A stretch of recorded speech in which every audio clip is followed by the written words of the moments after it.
উপস্থিত ছিলেন শিবব্রত দত্ত মহাশয়, অসিতদাও ছিলেন, থেকে দেখতে পাচ্ছিলেন। এছাড়াও আরো অনেক সহযোগীরা আছেন যাদের জন্য রামকৃষ্ণ বিবেকানন্দ সোসাইটি এই কর্মকাণ্ড চালিয়ে যেতে পারছে। রোটারি ক্লাবের দেওয়াশিস বাবু আছেন, তাদের সবাইকে আন্তরিক ধন্যবাদ জানাচ্ছি। আপনাদের সহযোগিতার জন্যই রামকৃষ্ণ বিবেকানন্দ সোসাইটি এই কাজ করতে পারছে। রামকৃষ্ণ বিবেকানন্দ সোসাইটির কোনো নিজস্ব কোনো ফান্ড নেই,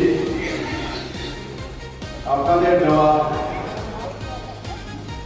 যে সম্পদ, যে সহযোগিতা, এর জন্য এই কাজ চালানো সম্ভব হচ্ছে। আপনাদের সবাইকে আন্তরিক ধন্যবাদ এবং অভিনন্দন। যারা সাংবাদিক বন্ধুরা আছেন সবাইকে আন্তরিক ধন্যবাদ জানাচ্ছি। আপনারা সবসময় আমাদের খবর অত্যন্ত